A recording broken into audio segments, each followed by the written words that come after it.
Muy buenas noches, bienvenidos todas, todos. Vamos a iniciar nuestra sesión del martes 21 de enero del año 2025 y nos da mucho gusto y mayor interés el escuchar la disertación de nuestro consocio, presbítero y licenciado Tomás de Híjar Ornelas. Cedo el uso de la palabra al señor secretario de nuestra benemérita sociedad. Buenas noches a todos. Me permito presentarles a quienes nos acompañan en el presidium. La encabeza el doctor Carlos Fregoso Genis, vicepresidente de esa institución, presbítero y licenciado Tomás de Híjar Ornelas, consocio y conferencista, y su servidor, Carlos Alberto Zaraco Álvarez, como secretario general. Me permito darle lectura a la semblanza del presbítero y licenciado Tomás de Híjar Ornelas. Tapatío, licenciado en Derecho y en Filosofía y en Teología. Es presbítero del clero de Guadalajara, profesor investigador honorífico del Colegio de Jalisco y académico honorario de la Academia Nacional de Arquitectura. Es miembro de esta institución que lo postuló para el Premio Jalisco en el ámbito humanístico que le fue conferido en este año que acaba de pasar. También del Seminario de Cultura Mexicana, Corresponsalía Guadalajara, y del patronato de la Fundación Arquitectura Tapatía, Luis Barragán. Ha sido fundador y socio del Departamento de Estudios Históricos de la Arquidiócesis de Guadalajara, de la Asociación Cultural Domingo Lobato Bañales AC, de la Asociación de Música Musical Francisco Godínez Morales y de la Fundación Paseo Fray Antonio Alcalde.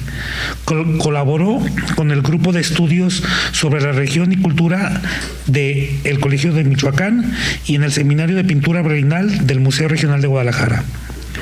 A la razón, preside la Sociedad Mexicana de Historia Eclesiástica, AC. Se desempeña como secretario técnico del Consejo General de la Convención Interinstitucional para la conmemoración del Bicentenario y el nacimiento del Estado Libre y Soberano de Jalisco. Ha publicado 7 libros, 47 capítulos de libros y centenares de estudios monográficos, ensayos y columnas periodísticas. Recibió diversos reconocimientos públicos por su participación en el campo académico, bibliográfico y docente, al cual les pido que recibamos con un caluroso aplauso.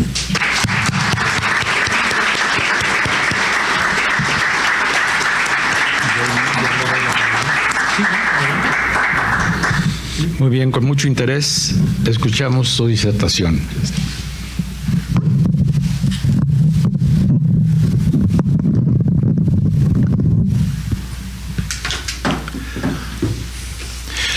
Me honra y me llena de alegría presentar ante ustedes un trabajo que no hace sino juntar las cuentas de un collar que estaban dispersas, pero en condiciones de ser reunidas, y esto desde una trinchera que para esta benemérita Sociedad de Geografía y Estadística tiene capital importancia en el año en que se cumplen 500 de la participación que tuvo al lado de García de Jofré y de una expedición muy ambiciosa, Fray Andrés de Urdaneta. Y como de este coloso se ha hecho tan poca justicia que podamos, en ese contexto del medio milenio, de que un joven guipuzcoano se involucrara en una hazaña que haría posible lo que comenzó en 1492 el genovés Cristóbal Colón, concluir en el cierre de un periplo en las costas de la Nueva Galicia, el tornaviaje que hará posible la ruta de la especiería y de la seda, de la porcelana y del maque y de todas las exquisiteces del oriente por occidente, teniendo como lugar de intersección la Nueva España y como primer capital, ciudad, todavía, ya con ese título, como lo podré exponer en mi disertación, la también capital del Reino de la Nueva Galicia. Como ahora se estila, me voy a valer de diapositivas para que los 40 minutos que debo invertir de tiempo en mi presentación puedan apoyarse ahora con ese recurso visual tan común. De manera que tendremos que desplazarnos los que estamos aquí. Que Guadalajara, Jalisco, pueda presentarse como primera ciudad global de todos los tiempos a partir de 1572 nos coloca ante la necesidad de justificar un título que bien pudieran reclamar para sí la República de Venecia, Lisboa, pero también Madrid. Y sin embargo, desde el año 2022, en el marco de esta presentación académica, La Plata y el Pacífico, China, Hispanoamérica y el nacimiento de la globalización, 1565-1815, la Ciudad de México. Y bueno, los argumentos que esgrimen estos autores siguen las huellas de trabajos de ayer y hoy tan cercanos a nuestro afecto y a nuestro interés, como el de nuestro consocio Silviano Hernández, el de la doctora Melba Falk Reyes y don Héctor Palacios, el de la doctora Adriana Ruiz Rasura. Y bueno, lo que yo defienda a partir de este momento entre las majestades de Carlos V y Felipe II, en el lapso de tiempo aquí señalado, que es el del nacimiento de Guadalajara, en 1532, estamos a 8 años de distancia de que eso pase.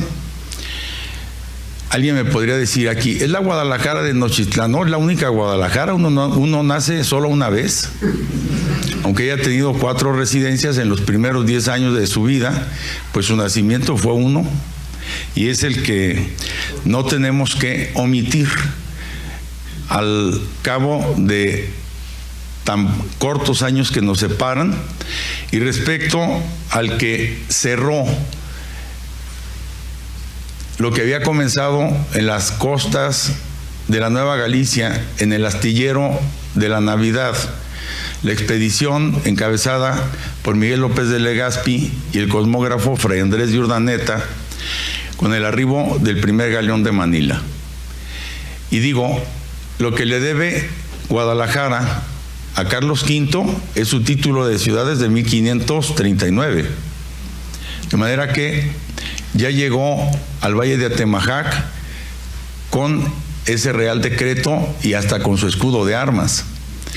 Y el 1572, una fecha en la que, por muchos motivos, según lo podré exponer, Guadalajara se dispuso a ser la primera ciudad global de todos los tiempos, a pesar de su corta edad, que todavía sigue siendo corta, oigan, porque 500 años para las ciudades y las grandes capitales, pues es algo así como el comienzo de la pubertad. No necesito abundar demasiado, pero perdónenme si lo haga con cuestiones que conozco un poco, pero solo un poco, porque hace 30 años fui docente de geografía en una secundaria en el Cerro del Cuatro, mientras hacía mi año de servicio en el Seminario Conciliar de Guadalajara, en una parroquia muy cerca de donde están las antenas, la colonia Buenos Aires, que nomás de Buenos Aires tiene el nombre. Y digo, gracias a eso adquirí una pericia que he ido cultivando y en la medida de lo posible me valgo de eso para mostrarles a través de los recursos que nos da el conocimiento que sí tenemos de estas recreaciones idealizadas de la faz de la Tierra, las rutas que desde el lejano Oriente y a través del Medio Oriente trasladaron mercancías y productos y cultura y técnica y migraciones de Oriente a Occidente. Y la cualidad que revistió desde 1494, el año del Tratado de Tordesillas, esa división que se hizo de la geografía entre Portugal y España, o todavía entre Portugal y los tronos de los reyes católicos, digamos, aún no podemos hablar de España en sentido estricto, eran Castilla vinculada con Aragón por las nupcias de sus soberanos, ¿no? Pero entonces lo que facilitará a Portugal la ruta desde el Atlántico al Océano Índico y a las Molucas y a la especiería, y a España por el mecenazgo de la reina de Castilla, el deseo de llegar a esa ruta pero por el otro viento. Empeño que trajo consigo desde que comenzó a finales de 1529 su expedición al Pacífico, don Nuño de Guzmán, a quien identificamos más como un guerrero, que no lo fue, que como un letrado y un jurista que bajo esa experiencia vino como presidente de la Real Audiencia de México y como gobernador del Pánuco. La ruta de Cortés, vean ustedes el Pánuco en relación a Tampico, que es como decir a este brazo del Atlántico, el Golfo de México, era trazar por tierra un camino con salida al Pacífico. Lo logró relativamente y en un lapso más bien breve que largo, entre 1530 y 1535, cuando tuvo que volver sobre sus pisadas y retornar a la península. Lo cierto es que al final de cuentas, la hazaña que había comenzado en 1492 y que se atoró en las Antillas Mayores y Menores, Cristóbal Colón va a tener posibilidad de encontrar una salida por la Mar del Sur como uno de los especiales empeños que tuvo antes que nadie Hernán Cortés y después Nuño de Guzmán, y que la Nueva Galicia haya adquirido la jurisdicción o potestad distinta que siempre tuvo de la Nueva España, pues podemos atribuírselo tanto a la sagacidad jurídica de Guzmán como a la estrategia que hizo posible a la expedición de López de Legazpi y de Urdaneta en 1564 y 65, el tornaviaje. Y bueno, no dejar en el tintero la voluntad enorme que ciertamente tuvo el virrey don Luis de Velasco, virrey de la Nueva España, pues, para secundar la voluntad que tuvo el ya fraile agustino, pero cosmógrafo y experto marino, Fray Andrés de Urdaneta, para que Felipe II autorizara una expedición más de las varias que ya se habían hecho y de las que afirmaba Urdaneta. Él tenía conocimiento y capacidad para redondear lo que se podía hacer de ida, pero no de vuelta. Y es que llegar desde la Nueva España al lejano oriente por occidente se había intentado con éxito, pero a cambio de regresar por las Molucas y por el Océano Índico y por la India y por África, que es como decir, por los dominios de las rutas de Portugal. El caso, digo, y con eso comencé mi exposición, que en este año en el que se cumplen 500 de la expedición que encabezó García Jofré de Loaiza y en la que participó el joven de 18 años Andrés de Urdaneta, y que salió de La Coruña en Galicia y siguiendo todo el Atlántico hasta el Estrecho de Magallanes, sí pudo dejarle al descubierto a nuestro Andrés la ruta que desde las corrientes del Pacífico facilitaban el arribo a las Molucas, sobre todo. Hay que recordar que,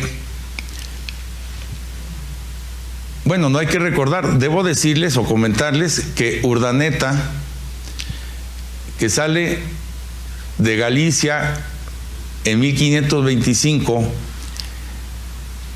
sin quien habiendo perdido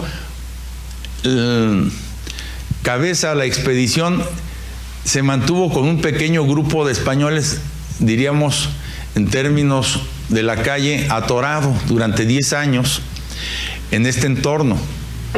Tiempo enorme que él dedicó, no precisamente tomando agua de coco, por acá no había palmas de cocos, las que el coco viene de las Filipinas, sino estudiando el entorno y haciendo cálculos para lo que su pericia le va a permitir descubrir en 1565 que si esta corriente debía existir otra que regresara o permitiera el retorno al punto de partida y cerrar el periplo.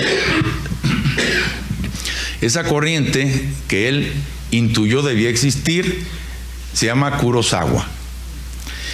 Y en esas condiciones, digo, entender la proeza inmensa que sí tuvo Fray Andrés de Urdaneta para retornar al astillero de la Navidad y finalmente a Acapulco, que era como el punto deseado para unir el Pacífico por el Atlántico a través de la Nueva España por tierra. Y entonces facilitar lo que desde 1572 hará posible lo que desde 1492 ya existía gracias a la carrera de Indias y ahora con el tornaviaje y con este apéndice enorme hasta el puerto de El Callao. Digamos que el cierre de esa ruta que va a ser cultural tiene un factor que vamos a estudiar mejor según avance yo en mi exposición, que sin las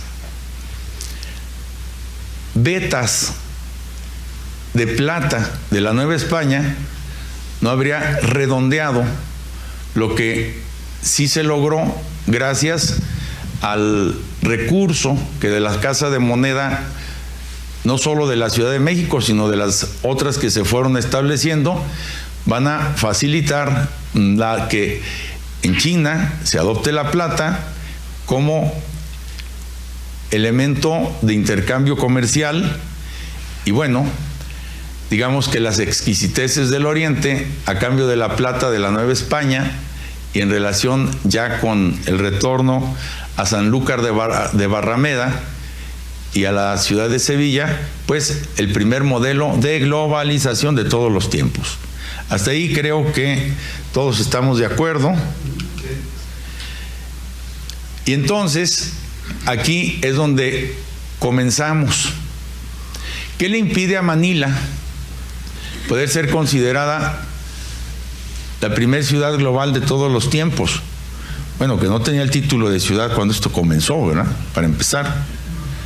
Digamos que Manila fue una proeza desde el genio de España, ya más que experto en estos lances, desde el control que a partir de 1521 tuvo sobre el macizo continental americano. Y claro, a las proezas que sus navegantes pudieron llevar a cabo, entre otras cosas porque las costas, los litorales de la península ibérica, incluyendo a Portugal, incluso estuvieron bajo el control de España, al menos el tiempo breve en el que, por ser consorte de la soberana, Felipe II pudo ser también rey de Portugal. La felicidad del tornaviaje debemos calcularla desde lo que en el trayecto de ida, claro, con los vientos favorables y la corriente oportuna, podía ser hasta de 2 meses. Oigan, de aquí a acá hay casi 15,000 kilómetros, ¿eh? Entonces, hacer esto en 2 meses implicaba un retorno mucho más largo, de hasta 6 meses. De manera que el galeón de Manila solo podía circular una vez al año, pero siendo una ciudad flotante de 2.500 toneladas, la embarcación más grande la embarcación más grande jamás construida. Calculen ustedes que un galeón en promedio, que ya era un barco muy grande, tendría 300 toneladas y que un patache tenía 50 toneladas. En la expedición de López de Legazpi y Urdaneta, que fue de 5 embarcaciones, el patache San Lucas tenía 35 toneladas y fue el que llegó más rápido y que también por eso regresó más rápido. Bueno, ¿qué trae consigo el galeón de Manila a partir de 1572? Trae productos que la Nueva España hará suyos gracias al talento y al ingenio de sus artesanos y de sus artistas, que se van a inspirar en los modelos asiáticos, chinescos, nipones, hindúes. Y bueno, ¿qué llevará consigo el galeón de Manila? Además de tabaco, de grana cochinilla, de los productos de la tierra, plata. Y bueno, lo que se genere desde esas 2 trincheras serán también argumento para comenzar rutas comerciales cada vez más al norte. El Camino Real de Tierra Adentro y sus apéndices, la Feria de San Juan de los Lagos. Aquí, con mucha claridad, nada más no perdamos de vista las costas de la Nueva Galicia respecto a la salida del puerto de San Blas y luego del de Salagua, de los caminos reales de Tepic y de Colima hacia la capital de la Nueva Galicia. Y luego las rutas que se van a ir forjando al calor de eso por el litoral del Pacífico, gracias al jesuita italiano Francisco Eusebio Quino, y por la Baja California Sur, gracias al jesuita italiano coetáneo del primero mencionado, Juan María Salvatierra.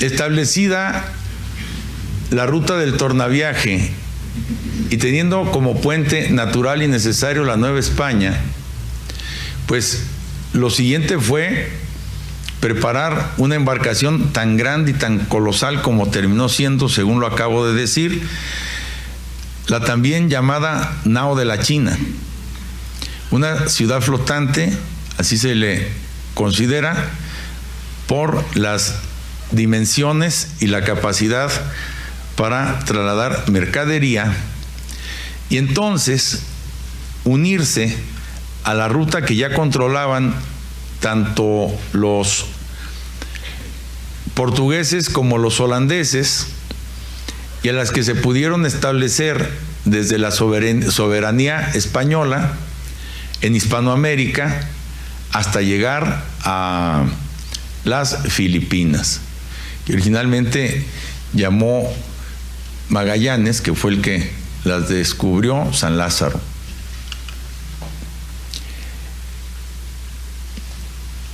A partir de este momento quiero dedicar una especial atención a favor de mi discurso de lo que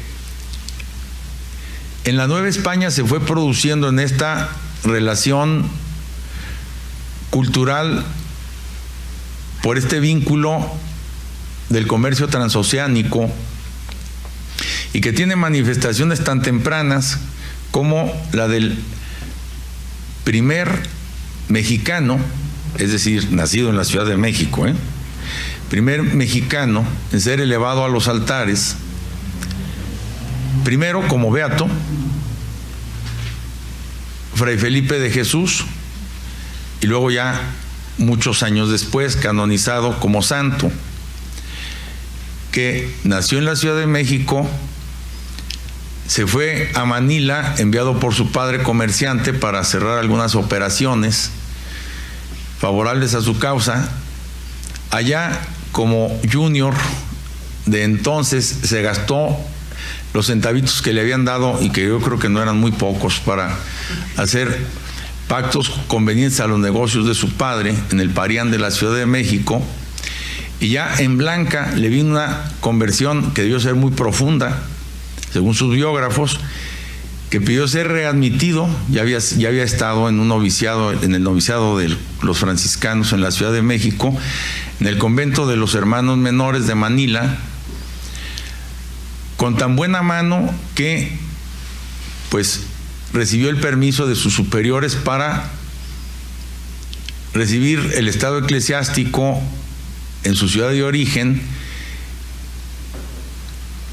con tan buena suerte, o tan mala, según lo veamos, que su embarcación tuvo que quedarse en las costas del Japón cuando comenzaba una persecución religiosa, y aunque él tuvo oportunidad de acogerse a las leyes humanitarias que ya entonces sí se les reconoció a los náufragos, no ocultó su condición de clérigo y sufrió el martirio en las colinas de Nagasaki en un grupo que encabezó el jesuita japonés San Pablo Miki. Y don Diego Camacho y Ávila, que siendo arzobispo de Manila, luego fue obispo de Guadalajara entre 1701 y 1712, y al que le debemos dos cosas: el primer plantel para la educación femenina, que en recuerdo suyo se dedicó a San Diego de Alcalá, el Colegio de Niñas de San Diego, y luego el Palacio Episcopal, la mitad de la manzana que hoy ocupa la presidencia municipal por el viento este, y que, como él lo compró con su cuarto episcopal, digamos, pudo disponer de él, y a su muerte lo dejó como herencia al Colegio de Niñas de San Diego, al que los obispos de Guadalajara le pagaron renta por ocupar ese espacio hasta las leyes de reforma.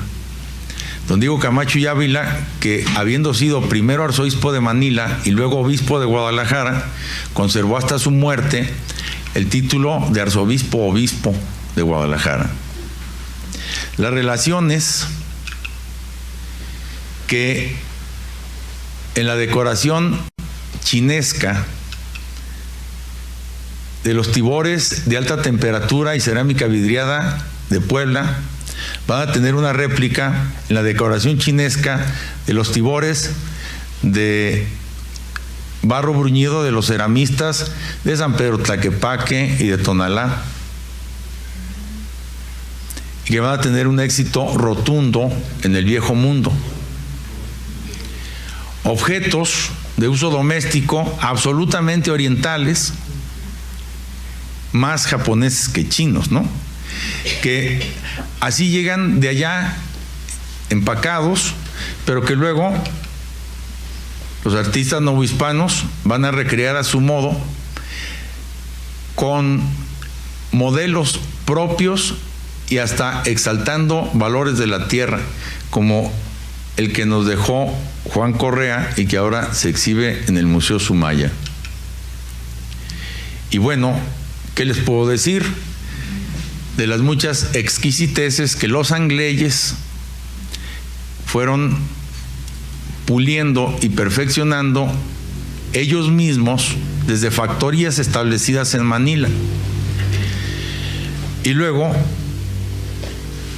con la seda que arribaba por el galeón de Manila, desde Acapulco y en la Tierra Caliente y en el sureste, pues los bordados que hasta la fecha siguen distinguiendo el atuendo típico de las regiones. El mantón de Manila, acá entre nosotros, se va a convertir en rebozo, y así se va a seguir usando como prenda de uso cotidiano hasta fechas muy cercanas a nosotros. Y pues así va a quedar perpetuado en el verso del Son de la Negra, con su rebozo de seda que le traje de Tepic. Ahí está, mírenla. Si tuviéramos que buscar una evidencia de esta primera globalización que fuera del todo contundente, tendríamos que remitirnos a un género, a una pintura de género que solo se produjo acá entre los siglos XVII y XVIII y que se llama pintura de castas. Todos la conocemos. Lástima que ahora, con nuestros prejuicios del siglo XXI, esto nos parece vejatorio, discriminatorio en una sociedad estamental, pero yo creo que quienes concibieron estos cuadros no tenían ni esa necesidad ni esa interpretación vejatoria que ahora nosotros le damos por ver las cosas a nuestro modo y desde nuestro tiempo. Ya vendrán las generaciones futuras que nos juzguen a nosotros, y espero que no con criterios tan duros, tan enérgicos. Pero si ustedes ven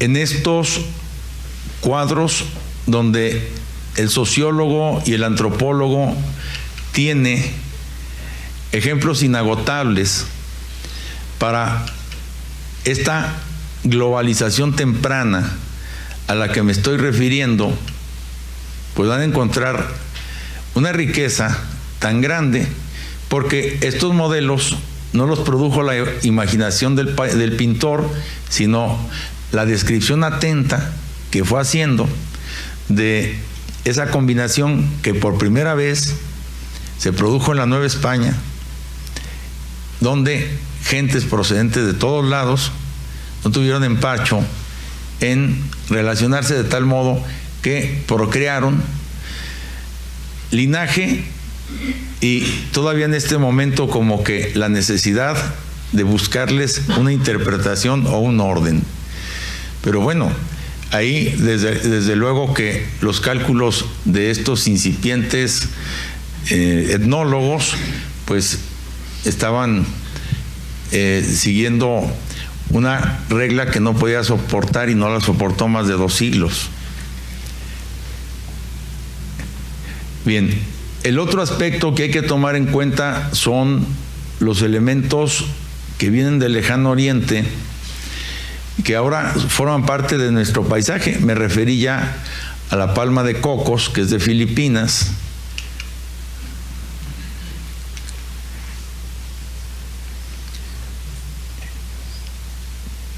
el maque y el arte námban, un modelo original del Japón y una réplica novohispana. Y bueno, aquí adelanto, porque dejé acá mi registro del tiempo, perdónenme un segundo. Acá adelanto lo que ya cierra mi exposición, y es Guadalajara como primer ciudad global de todos los tiempos. Miren, si ahora eso es muy fácil, si ustedes echan a través del Google Earth una línea recta desde este lugar, que es la puerta mayor de la catedral, que ahora va a estar abierta por ser año jubilar, una raya en línea recta, y cuentan 14.500 kilómetros al poniente, van a caer en Formosa al tiempo que se estaban cerrando las bóvedas de la catedral, hoy Taiwán. La catedral ve a Taiwán, digamos que es el punto de tierra cruzando el Pacífico desde las costas de lo que entonces era la Nueva Galicia. Esa orientación no es accidental ni es caprichosa, según yo, porque la primera piedra de la catedral se echó en 1573, cuando ya la mercadería del primer galeón de Manila comenzó a llegar por San Blas y el Camino Real de Tepic a la Plaza de Guadalajara, y por Salagua, hoy Manzanillo, y por el Camino Real de Colima a la Plaza de Guadalajara. ¿Qué tuvo que ver esa circunstancia con que la Plaza Mayor, que originalmente estaba al viento noreste, se mudara al viento suroeste? Bueno, que esta calle Real era su nombre original y hoy se llama de Pedro Moreno, respecto a esta calle de la Real Aduana, hicieran una encrucijada donde esta mercadería tuvo que encontrar un punto de contacto con la capital del Reino de la Nueva Galicia respecto a su salida al Camino Real de México, y entonces producir en los portales una suerte de laboratorio o de todavía no de laboratorio o de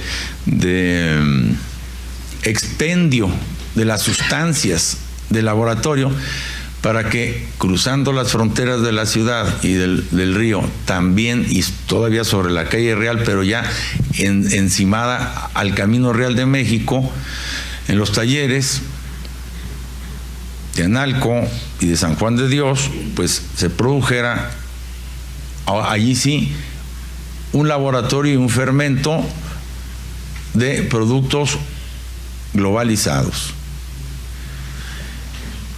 Creo que la Cruz de Plazas, que es de ayer, no existía antes de 1947, sin embargo, así como quedó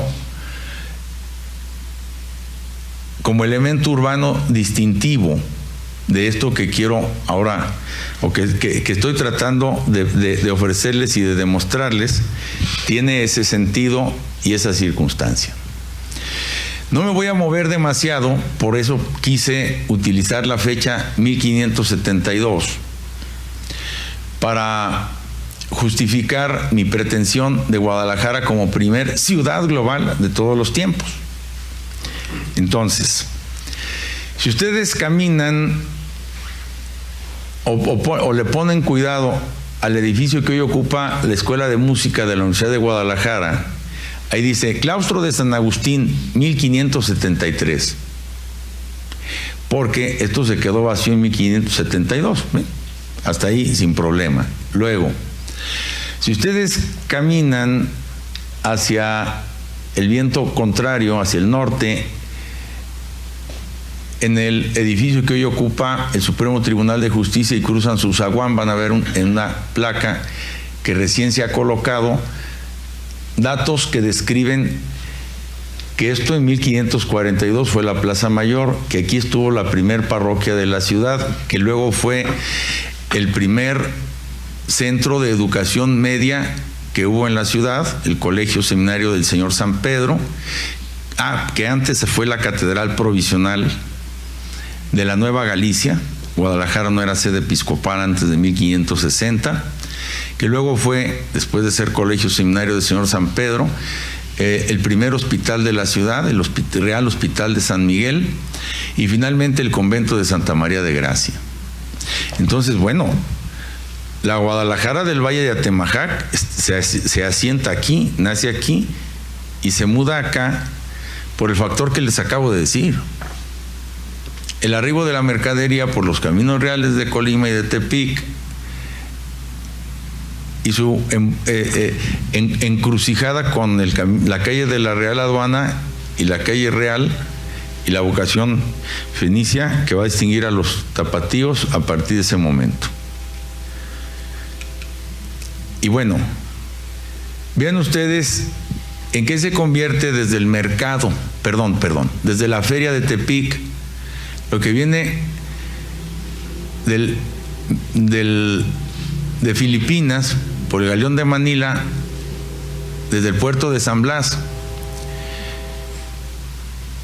que arriba, y la doctora Ruiz Rasura podría hablar de eso con una extensión mucho más larga de la que yo podría hacerlo, de contrabando, porque la bisutería, porque los paliacates, porque las telas teñidas en la India eran cosas menudas que para no pagar impuesto, como lo hacía todo lo que ya estaba, lo que se tasaba en Acapulco para la feria de Acapulco y para pasar a la carrera de Indias y llegar a Sanlúcar de Barrameda, se quedaba en el camino. Y ese camino era San Blas y era Salagua. Salagua, repito, hoy se llama Manzanillo, ¿eh? Y entonces, la primer cultura global se adapta y se adopta a los pueblos originarios, y así se va a ir extendiendo al grado que, si ustedes alguna vez lo han pensado, ¿por qué hay una diversidad tan grande en las culturas del suroeste de México y de la Tierra Caliente y de Michoacán y de Jalisco? Pues ya tiene una explicación, por el galeón de Manila.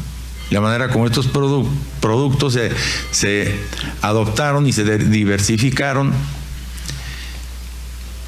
A mí me conmueve mucho esta pintura de Ponce de León que está en el Museo Regional, porque su modelo es un modelo vivo de hace 100 años. Una mujer que está vendiendo productos en el Camino Real de Tepic. Ya no era Camino Real de Tepic cuando Francisco Ponce de León hizo esta pintura. Pero si ustedes ven, todo lo que exhibe tiene un gusto y un sabor oriental, cuando desde 1815 ya se había cancelado la ruta del Galeón de Manila.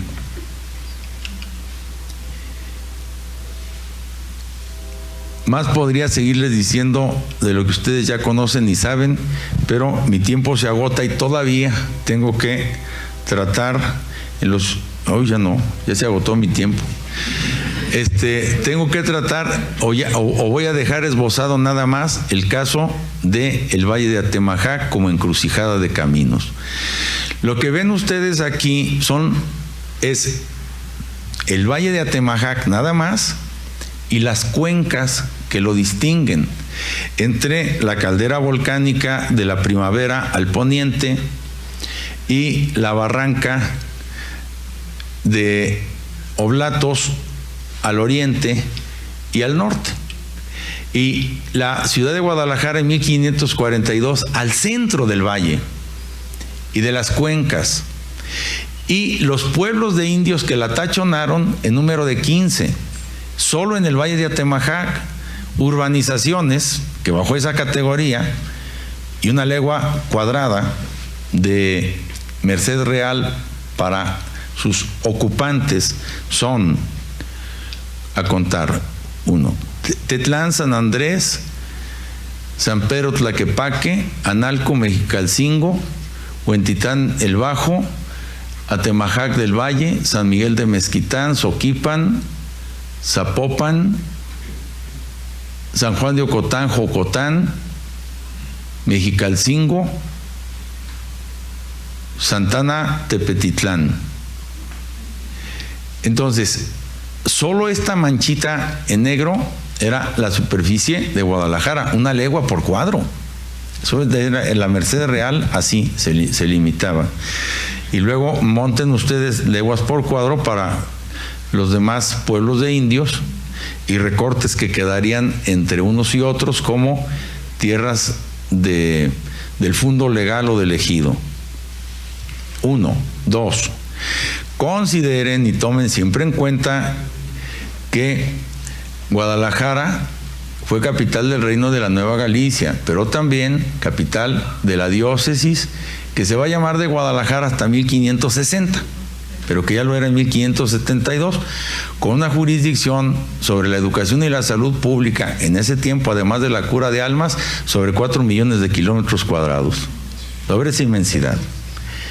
Y valoren entonces la ubicación de la catedral como corazón de la Cruz de Plazas y como monumento indocristiano, porque los artífices de la catedral fueron los indios laboríos de los pueblos del Valle de Atemajac, que tenían que trabajar 10 días al año a modo de tributo, no pagaban tributo al rey ni diezmo a la iglesia, en obras públicas, a cambio solo de la comida,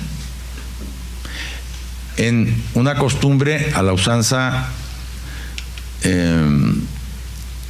amerindia que se mantuvo. Bueno, miren, nos vamos a ahorrar todo lo que sigue porque ya lo describí.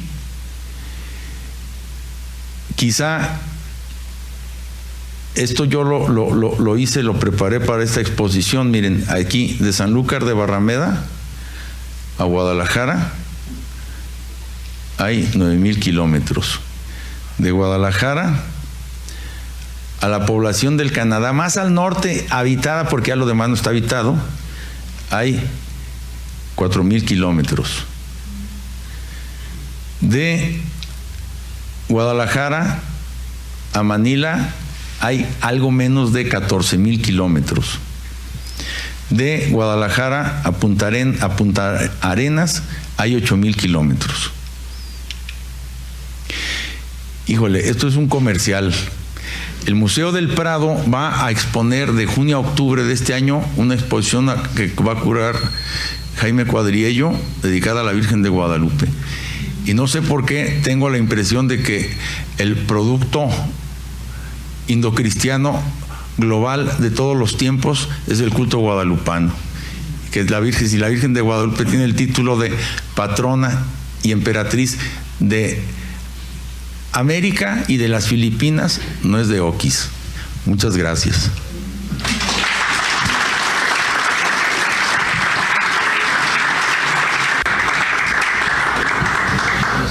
Por ingrato, por injusto, por olvidadizo, por débil de la memoria, debí mencionar, y ahora lo hago, a el arquitecto Ignacio Gómez Arreola, que además de las personas que sí mencioné, dos de ellas aquí presentes, pues también tantísimo ha trabajado este aspecto de la primer cultura global de todos los tiempos desde la Nueva Galicia. Ya, subsano esa omisión. Pues nos queda de ver la segunda parte, padre. Definitivamente. Sí, yo creo nomás 2 preguntas por los tiempos. Desgraciadamente por los tiempos nos vamos a limitar a 3 preguntas únicamente. Por favor, si alguno de ustedes quiere hacer algún comentario o una pregunta a nuestro expositor, adelante, por favor. Sí. Es un comentario sobre la cuestión de la palma de coco que mencionó. Y se trata de que el primer lugar donde fue sembrada la palma de coco fue en Colima. Y esto la trajeron filipinos, vino desde luego en una nao de China, pero esto vino siendo por el año de, si no me falla la memoria mucho, por el año de como por 1568. Este fue un estudio que hizo un español que fue director del Archivo Histórico de Colima, que por cierto me decía el doctor Mates, que en paz descanse, que este archivo es sumamente rico, que no tenemos idea de todo lo que podemos encontrar allí. Entonces, a todos aquellos que tengan ciertas inquietudes sobre estos temas, pues el Archivo de Colima les puede ayudar en estos aspectos. Y la otra cosa es de que siempre por todos lados se menciona, Carlos V diseñó el escudo de armas de tal lugar. Mentira. Esa cosa de que fue el que diseñó también el escudo de Guadalajara no es cierto. ¿Y por qué digo que no es cierto? Porque él nombró a un consejo para gobernar que estaba encabezado por un andaluz, Francisco de Cobos. Cobos era el que manejaba esta cuestión y cada vez que llegaban a algún acuerdo, al final ponían yo el rey. Pero según esto, por Carlos V, o yo la reina. Pero ellos, Carlos V estaba en lo que ahora es Italia, en el norte de Italia, luchando pues para la cuestión de conseguir su imperio, ¿no? Entonces, eso es todo. Muchas gracias.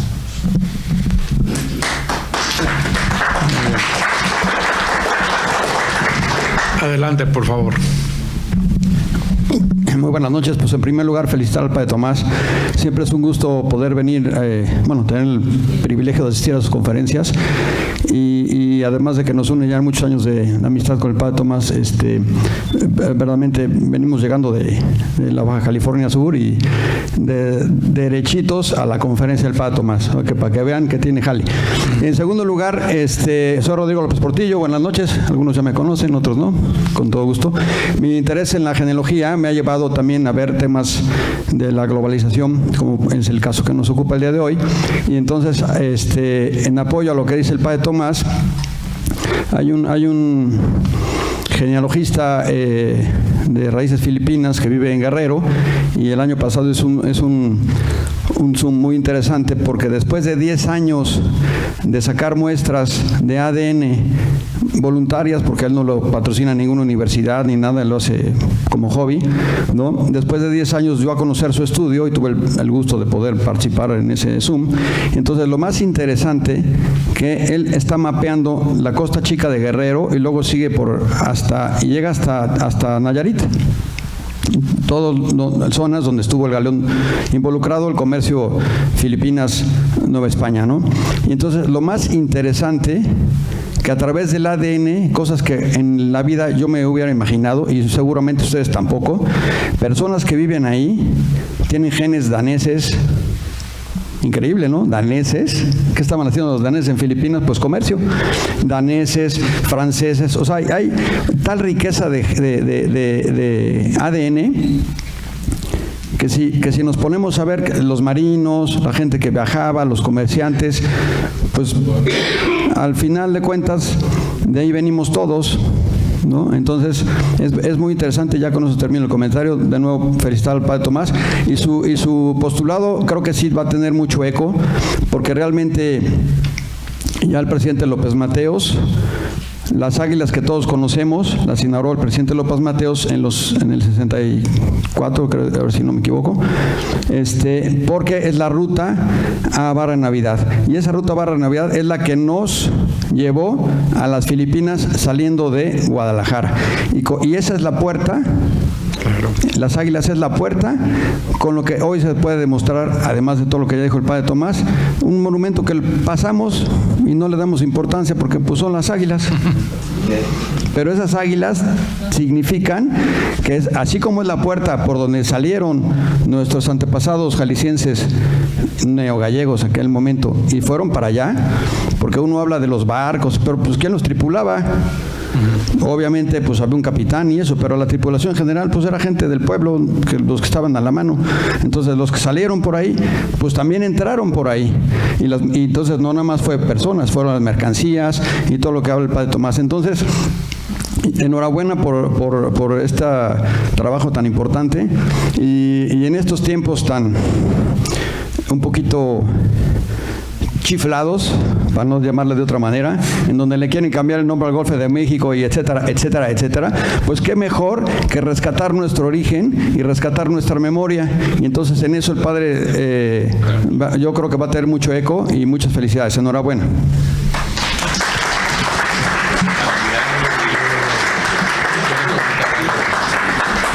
Una última pregunta.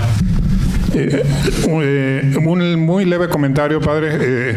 Felicitarlo también por la exposición, y además de los géneros artísticos y artesanales, habría que considerar el conocimiento como parte de esa globalización. Y un ejemplo lo tenemos en la primera obra de la ciencia moderna, que llega a Guadalajara, al menos en el año de 1660. Me refiero a la primera edición del libro de Copérnico, que el único ejemplar que hay en un país latinoamericano, y el Copérnico que tienen en Manila pasó por aquí. Gracias. Así es. Muy bien. Pues va a levantar ámpula su exposición, mi estimado padre. Claro que sí. Qué bueno que nos acuda y que despertemos conciencias, sobre todo los historiadores. Pues bien, vamos a finalizar con nuestra sesión, con unos asuntos que tenemos pendientes, pero antes vamos a hacer entrega de este documento que a la letra dice: Benemérita Sociedad de Geografía y Estadística del Estado de Jalisco, Asociación Civil. Entrega el presente reconocimiento al presbítero y licenciado Tomás de Híjar Ornelas por su participación como ponente en las actividades organizadas por esta institución con la conferencia Guadalajara, Jalisco, Primera Ciudad Global de todos los tiempos, 1572, misma que se llevó a cabo en las instalaciones de nuestra casa sede, cumpliendo así con el compromiso de presentar un trabajo anual y con el objetivo fundamental de esta benemérita institución, que desde su fundación ha sido el estudio y la divulgación de la ciencia y la cultura. Guadalajara, Jalisco, 21 de enero del año 2025. Muchas felicidades y muchas gracias.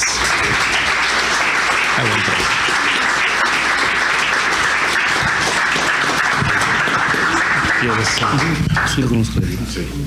Por favor.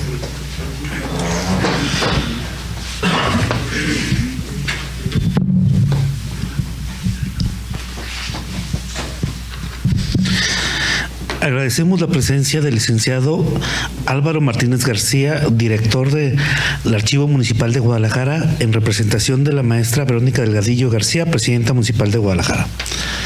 También agradecemos a nuestros expresidentes que nos acompañan, la licenciada María del Pilar Sánchez Alfaro, el maestro Julio Alejandro Santillán Becerra, el doctor Eduardo Velasco Briceño y la doctora Adriana Ruiz Rasura. También queremos agradecer a nuestro vicepresidente, el doctor Rodrigo Ramos Zúñigas, que nos acompaña.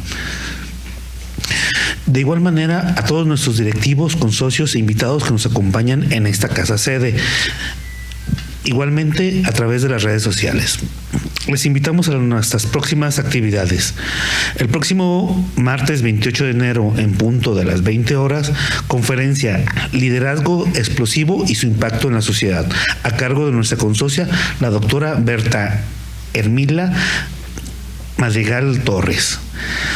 Los invitamos al convivio que se ofrece en el Salón Contiguo para poder seguir platicando con el padre Tomás de Híjar. No sin antes pedirle al doctor Carlos Fregoso que clausure esta solemne sesión académica. Muchas gracias. Siendo las... están con 2 minutos. Siendo las 9 de la noche con 2 minutos, damos por clausurado esta solemne sesión, extraordinaria sesión, y que nos deja con muchas interrogantes, padre. Así es que está emplazado para la próxima. Muchas gracias, buena noche por su presencia y que el frío le sea leve.